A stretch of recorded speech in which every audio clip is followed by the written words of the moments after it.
Mila, tem dois temas que a gente com você, de certa maneira, eles se correlacionam. Então, vou tentar junto aqui para você comentar. Bom, um é de um investidor Harvard, um grande investidor, né, o Ken Griffin, o da alta cúpula da universidade, uma declaração pública em defesa de Israel, depois que um grupo de 30 estudantes culpou o país pela guerra contra o Hamas. Então, foi isso, né? Os alunos disseram que o regime israelense era inteiramente responsável pelo assassinato em massa e sequestros. E aí o Griffin, que investiu $500 milhão em Harvard, 300 milhões só esse ano, pediu aí, né, da alta cúpula da universidade uma declaração pública. Guardem isso, de falar.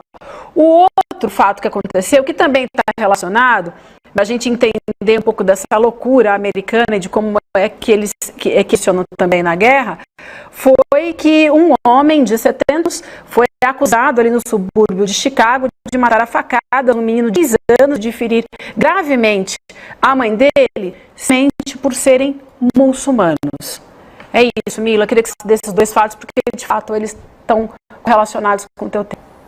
Eu queria, só antes de começar a falar, Vivi, deixar claro que tudo isso é muito complexo, que eu teria que explicar aqui como funciona a estrutura financeira das universidades americanas, a questão de tenure, a questão da liberdade da primeira emenda. Eu não vou fazer isso, senão a gente fica aqui até amanhã. Isso aí eu ensino na faculdade, mestre após semestre, né? Não dá pra gente falar disso rapidamente.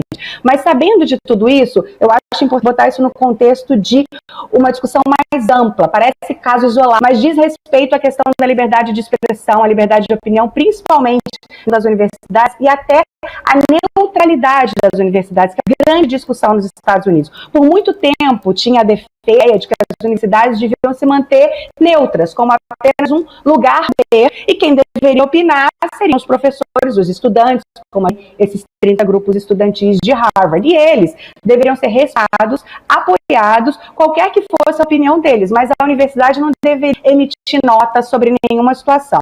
Só que de uns tempos para cá, a universidade tem emitido opinião. O caso mais emblemático foi depois do George Floyd, assassinado brutalmente pela polícia.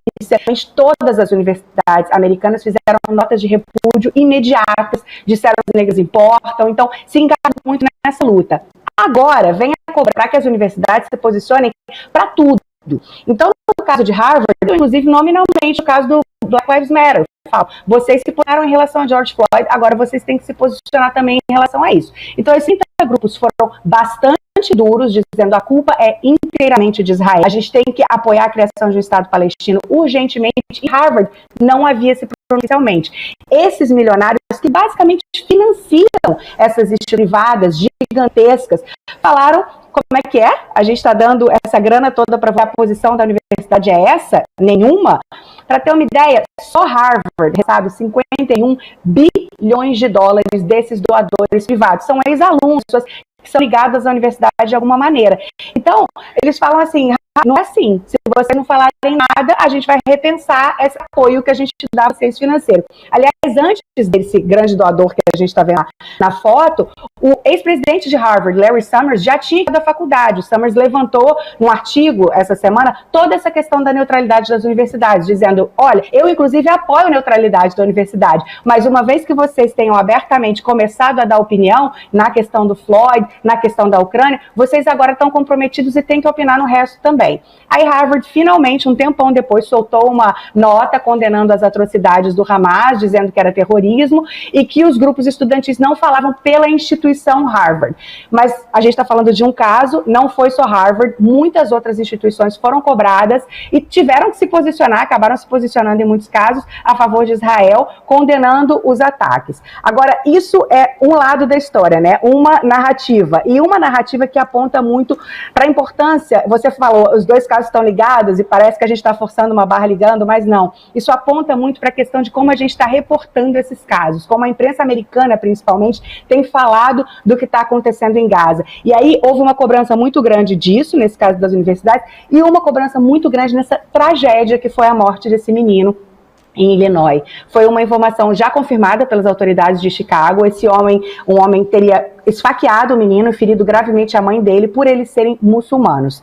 A polícia já fez uma nota associando isso mesmo à guerra em Gaza. Lideranças muçulmanas apelaram para a imprensa, para políticos, para a gente, falando, gente, pensem bem nas palavras na hora de condenar o que está acontecendo em Gaza. Pensem bem no que vocês estão postando em mídia social, porque vocês estão gerando crimes de ódio. O deputado pelo estado de Illinois, o Abdel Nasser Rashid, que é palestino, foi um dos primeiros a apelar. Falou, gente, o impacto que isso tem aqui dentro resulta em crimes como esse. Esse acusado de matar o menino tem 71 anos, seria o dono da casa em que o menino vivia com a família, era o proprietário, eles os inquilinos, e foi numa cidade pequena chamada Plainfield, em Illinois. Ele usou uma faca de serra no crime. Eu não quero nem entrar em detalhe porque é um negócio horroroso e a gente já está até aqui de imagens horrorosas dessa guerra, né? Mas enfim, era um menino de 6 anos, foi esfaqueado 26 vezes, a mãe dele de 32 anos está ainda em estado grave, correu para o banheiro, ligou para o 911 para emergência aqui, e a polícia local deixou muito claro isso nessa nota. Disse que os investigadores já determinaram que as 2 vítimas do ataque